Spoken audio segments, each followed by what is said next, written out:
Los médicos intensivistas son esos médicos que están en primera línea en la lucha contra el COVID. De hecho, el éxito o el fracaso de un país están en las manos de estos especialistas y también el equipamiento que están día a día trabajando. Tenemos al doctor Alberto Cubero. Bienvenido, doctor. Hola, muchas gracias por la invitación. Doctor, ¿cómo llega un paciente a cuidados intensivos? ¿Realmente usted que vive esta realidad? Bueno, quisiera comentar en cuanto a que cuidados intensivos es la primera línea de defensa contra el COVID. Tal vez esto podemos retomarlo y darle un poco la vuelta. Realmente la primera línea de defensa contra una infección, y en este caso el virus, la tenemos todos en nuestras manos. Realmente la primera línea de defensa es evitar el contagio y cada uno de nosotros tiene que asumir su papel dentro de este rol de la sociedad, porque pues lavarnos las manos, distanciamiento social, estas medidas son la primera línea de defensa contra el virus. De ahí en adelante podemos hacer el recorrido que hace un paciente para llegar a cuidados intensivos y entonces podríamos decir que este paciente pues es el que, a pesar de la primera línea de defensa, el lavado de las manos, el distanciamiento social, adquiere la infección. Este paciente probablemente, entonces aquí vamos a retomar la importancia de toda la cadena de servicios dentro del sistema de salud.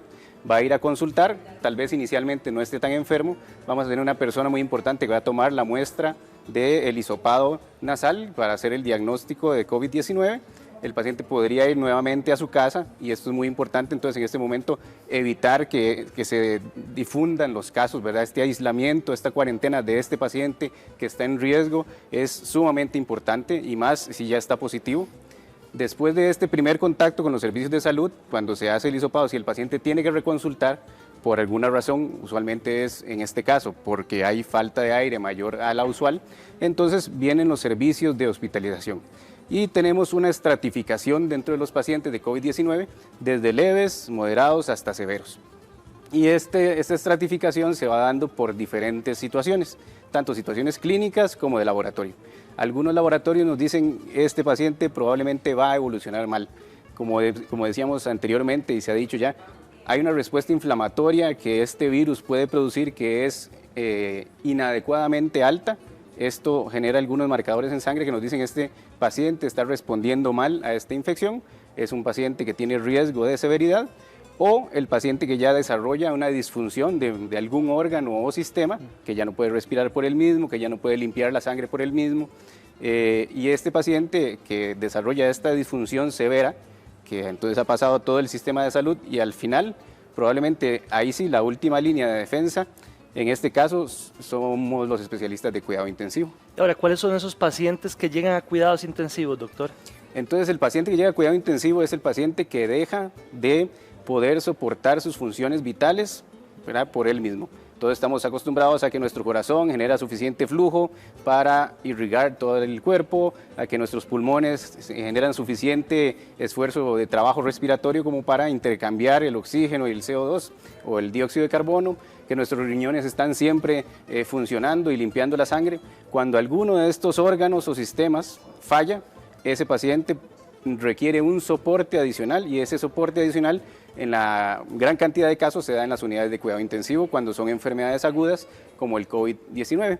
Y en este momento creo que debería aprovechar para saludar a todos mis colegas de cuidado intensivo, que en el país somos como 40 en total, algunos pensionados, muchos profesores, y pues un abrazo y un saludo para todos ellos. Unidos como una familia, salvando vidas, doctor, día a día. Tratando de ponernos de acuerdo, sí. Siempre. Así es. Doctor, ¿cuándo se considera que llega un paciente grave o cuándo se considera que llega un paciente crítico? La criticidad de un paciente entonces está en la disregulación de su homeostasis, que es la capacidad de que sus funciones vitales continúen. Cuando ocupa un soporte mayor al que se puede dar en el salón de hospitalización en general, entonces hay salones especiales que son las unidades de cuidado intensivo donde este paciente es ingresado porque se espera que esas funciones puedan recuperar con el tiempo. En el caso del COVID-19, pues sería la función respiratoria la principalmente afectada, y se espera que al pasar la infección esta función pulmonar recupere a su basal y el paciente pueda ir para su casa. Doctor, una de las sensaciones es falta de aire, pero uno puede estar nervioso y le falta el aire, pero esa sensación de falta de aire que uno dice, esto no es normal, me voy a emergencias, ¿cuáles son esos síntomas? Bueno, en realidad estamos hablando de la falta de aire en un contexto global de una enfermedad viral, entonces hemos tenido ya un tiempo para saber que esta enfermedad por COVID tiene múltiples manifestaciones, entre ellas la fiebre, la ausencia del olfato, un poco la ausencia del gusto, y de ahí en adelante realmente es una enfermedad complicada porque como cualquier otro virus puede generar algo como una gripe, desde una gripita hasta un gripón, y realmente desde estar asintomático hasta una gripe muy fuerte. Entonces, en este espectro de una infección viral que usted podría tener todos esos síntomas, sí empieza con falta de aire, y si usted es COVID-19 positivo, pues en realidad ahí es en el momento en que hay que preocuparse y reconsultar, como decíamos antes, pues en este proceso de atención del paciente desde que se le hace el diagnóstico hasta que realmente ocupa estar en el hospital o en cuidados intensivos, en el momento en que tiene suficiente falta de aire como para sentir que tiene que ir al servicio de salud nuevamente, pues eso es. ¿Por qué los respiradores artificiales, doctor, se vuelven esenciales en esta lucha contra el COVID? El problema es abordar la patología de COVID de forma temprana y adecuada desde el punto de vista no solo diagnóstico y terapéutico de un paciente en específico, sino desde el punto de vista social. Que en esto creo que hay que reconocer el esfuerzo que se ha hecho en Costa Rica como sociedad, como Ministerio de Salud y como Caja Costarricense de Seguro Social, porque pues nos hemos podido adelantar un poco a lo que ha pasado en otras sociedades, en otros países que a pesar de ser países con más recurso económico, han tenido una enfermedad, en este caso un golpe por la enfermedad por COVID mucho mayor. Y esto se ha debido a que se dieron picos muy altos de demanda de los servicios de atención. Cuando hablábamos, un sistema no puede suplir sus necesidades, en algunos casos podemos suplirnos nosotros. En el caso del COVID, el sistema respiratorio es uno de los principalmente afectados y entonces debemos suplirlo con un respirador artificial. Esto es lo que se haría. Si a este paciente que no puede respirar por él mismo, no tenemos respiradores artificiales para ofrecerle, ¿por qué no tenemos respiradores artificiales para ofrecerle? Porque el pico de enfermedad fue tanto en la sociedad que ya los respiradores están ocupados. Entonces, es una dicotomía entre la cantidad de casos, ¿verdad?, y la severidad del cuadro en el paciente en particular. Habla usted de esa curva, doctor, que vemos el pico en diferentes países, pero la curva va manejada en Costa Rica. De hecho, eso también es algo que debemos felicitar a las autoridades de salud pública y a la sociedad en general, porque realmente en mi pensamiento particular creo que Costa Rica lo ha hecho muy bien. Está dando el ejemplo, doctor. Está dando un ejemplo desde el punto de vista de tasas de contagio y tasas de mortalidad. También tenemos unas tasas de mortalidad más bajas. ¿Y por qué tenemos unas tasas de mortalidad más bajas? Porque hemos tenido suficiente tiempo para prepararnos desde el punto de vista de servicios de atención de salud, porque hemos tenido una cantidad de casos que han sido manejables en el tiempo y pues eso nos ha permitido enfocar todos nuestros recursos en la atención de estos casos que han llegado a cuidado intensivo, que realmente en este momento han sido más o menos el 4% de todos los casos que ha tenido el país hasta el momento. Yo no me imagino la cantidad de casos que usted ha manejado en cuidados intensivos, doctor. ¿Es duro trabajar en esta unidad? Sí, es algo que realmente requiere acostumbrarse, ¿verdad? Hacerse un poco, pues es muy complejo muchas veces manejar en cuidado intensivo, pues realmente estamos relativamente habituados a que las personas que ingresan a cuidado intensivo tengan una mortalidad de un 30 a 50%. Eso quiere decir que de 10 personas que entran a cuidado intensivo, 3 podrían morir. De hecho, la mortalidad de nuestras unidades en cuidado intensivo en Costa Rica están por ahí del 10 al 20%. Entonces, pues ver a un paciente fallecer y a la familia doliente siempre es una situación muy dramática. Dar este tipo de noticias siempre también es muy complejo. Y pues es algo de lo que a nosotros sí de cierta forma nos ha tocado en el día a día y que pues tenemos que afrontar de la mejor forma posible, ¿verdad? Y de gran manera, doctor, son héroes. Doctor, vamos a ver algo que escribió una paciente COVID positivo. Ella se llama Areli Melo. Vamos a ver, dice: mi mayor temor ya pasó, no poder respirar estando sola y me angustia, y la angustia me mantenía alerta. Dice, el COVID es una realidad y una enfermedad que se libra sola y en medio de la incertidumbre, sin medicamentos, con paracetamol. Créeme que es mejor pasar la cuarentena viendo series o leyendo o leyendo que ser monitoreado la temperatura y el oxígeno. Quédate en casa. Ella es COVID positivo y ese mensaje es básico para el montón de gente, como quien dice, que sale por la libre, porque no tiene que salir.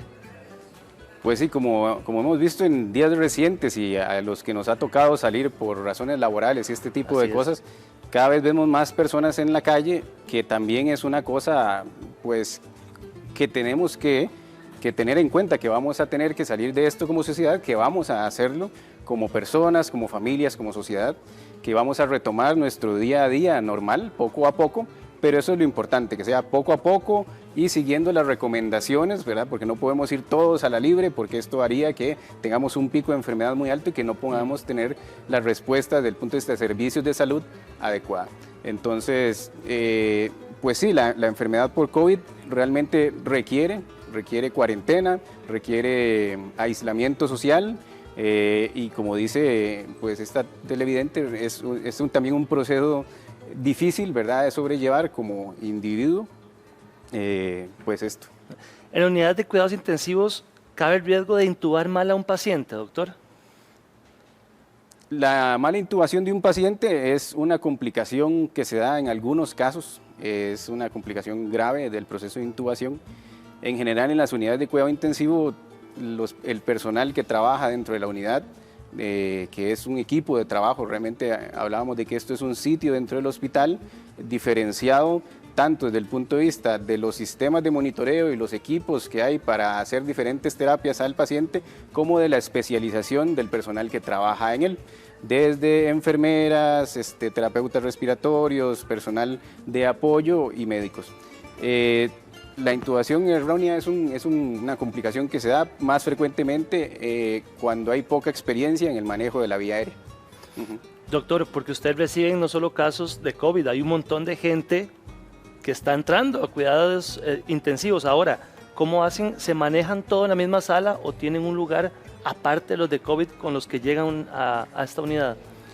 En este momento el COVID nos generó retos específicos, ¿verdad? Porque sí, siempre han habido en las unidades de cuidado intensivo sitios de aislamiento tanto de contacto para evitar la transmisión de ciertas bacterias del hospital, como aislamiento respiratorio para enfermedades virales, como pueden ser la influenza H1N1, que pues ya hemos superado también como epidemia, pero nos planteaba retos similares.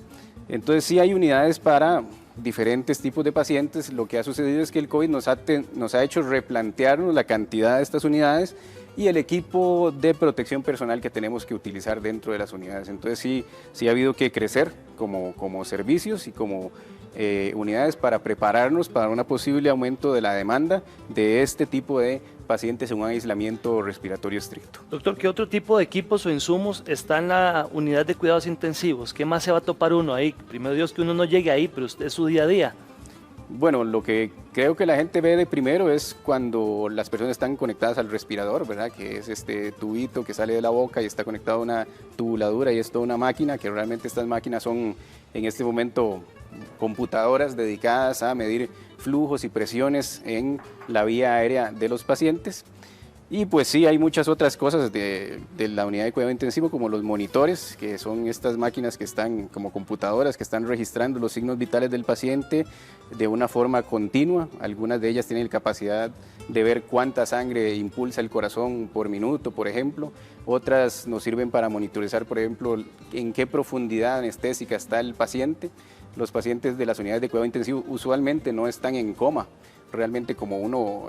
como en las películas, ¿verdad, No doctor? es el término específico, lo que están es bajo un régimen de tratamiento sedante y analgésico que los pone en un nivel de sedación o anestesia profunda. Ese nivel de sedación y anestesia profunda también se puede monitorizar mediante la electricidad que produce la corteza cerebral. Estamos monitorizando continuamente la producción de orina, y si la producción de orina pues no es suficiente o el riñón no está pudiendo aclarar lo suficiente, limpiar la sangre de forma adecuada, hay algunas máquinas que sirven para soportar esta función mientras se recupera la función renal de forma adecuada. Entonces pues sí hay muchas cosas que podemos encontrar. Doctor, ahí. ¿puede fallar uno de estos ventiladores?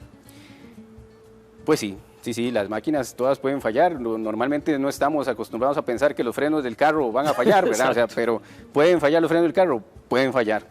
Después de un tiempo, muchas veces o algunas veces nos hemos topado con problemas del respirador mecánico, y ahí es donde es muy importante tener la capacidad del personal que está siempre con el paciente, pues también la cantidad de personal, ¿verdad? El flujo de trabajo. No es lo mismo un salón de hospitalización general donde una sola enfermera tiene que vigilar a 10 o más pacientes, que una unidad de cuidado intensivo donde una enfermera tiene que vigilar a 3 o 4 pacientes y ojalá a 1 o 2. Igual la distribución desde el punto de vista de los médicos a cargo de los pacientes también es menor para poder estar más cerca. Si en algún momento un ventilador llega a fallar, alguien tiene que verlo, o una alarma sonar, porque pues si la vida del paciente en ese momento depende de ese respirador, puede ser algo fatal. Doctor, ustedes son los que están en primera línea. ¿El COVID ha venido a cambiar su día a día, su rutina de ir al hospital? De ahí, tanto así que yo trabajaba en Cartago, ¿verdad? Entonces sí, nos ha cambiado a todos. Y mucho, las ojeras hablan por sí solas. Mucho la rutina, ¿verdad? Hemos tenido que cambiar sitios de trabajo, hemos tenido que cambiar flujos de trabajo dentro de las unidades, y pues nos ha puesto a repensar una enfermedad que pues realmente viene nueva, que tenemos que estudiar todo lo que hay día a día, que la literatura científica está cambiando día a día, y pues actualizándonos y poniéndonos de acuerdo todos para ofrecerle la mejor atención posible pues al paciente final. Doctor, antes de ser doctor, usted es un ser humano, usted vuelve, tiene familia. ¿Qué protección utiliza usted ya a la hora de volver a casa? Pues hay muchas cosas que ya se han dicho muchísimo en la televisión, ¿verdad? Pero para el personal que trabaja con pacientes COVID, una de las cosas muy importantes es tratar de no utilizar la misma ropa dentro de la casa que la que lleva al hospital. De hecho, esto es algo que estamos tratando de implementar en el centro especializado de atención COVID, que nadie anda con ropa de la casa. Todo el mundo llega, se cambia a ropa de la institución, y cuando sale se lleva la ropa de su casa, pero la ropa de su casa nunca estuvo dentro del centro COVID. Y esto es importante porque, como hemos visto, el COVID puede sobrevivir en superficies por una prolongada cantidad de tiempo, inclusive días, ¿verdad? Entonces usted podría estar muy protegido desde el punto de vista respiratorio, pero entrar en contacto con una superficie y con esto pues contagiarse.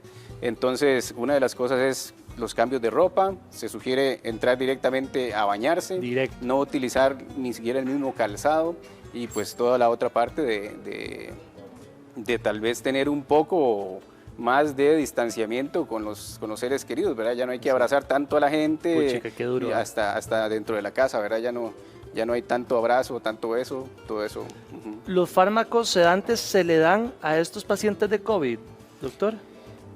Los fármacos sedantes y analgésicos en cuidado intensivo se utilizan dependiendo de la severidad del paciente. Hay algunos pacientes que no están tan enfermos, podrían estar despiertos con inclusive la gente habla mal del acetaminofén, pero nosotros también usamos paracetamol y acetaminofén en las unidades de cuidado intensivo. Algunos pacientes podrían estar solo con una cosa como esa, ¿verdad? Saliendo de un proceso de convalecencia relativamente sencillo. Pero en general, sí, los pacientes complicados de COVID que están en ventilación mecánica, pues se hace lo suficiente como para que no sufran una molestia por las intervenciones que se les están haciendo. Entonces, como decíamos, sí, se usan sedantes y analgésicos muy potentes, los cuales inducen un plano anestésico en el paciente. Es como que lo lleven a uno a sala de operaciones, y cuando se despierta se acuerda, pero de muy poco, o no se acuerda de nada realmente. ¿En qué momento usted ve a un paciente y dice, no, hay que bajar esa sedación?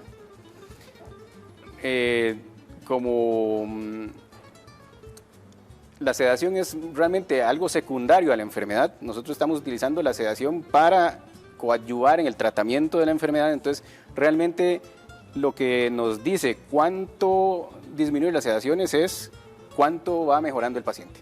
Si ya el paciente está en una condición en la que vemos que ya puede respirar por él mismo otra vez, según algunos parámetros, o que pues la situación que lo había llevado a estar sedado va resolviendo, entonces en ese momento pues hacemos un descenso de las sedaciones, que puede ser ya una cosa técnica, ¿verdad?, de cómo se hace, pero es en el momento en que empezamos a despertar al paciente nuevamente. ¿Y esta misma sedación, doctor, puede interrumpir otros medicamentos?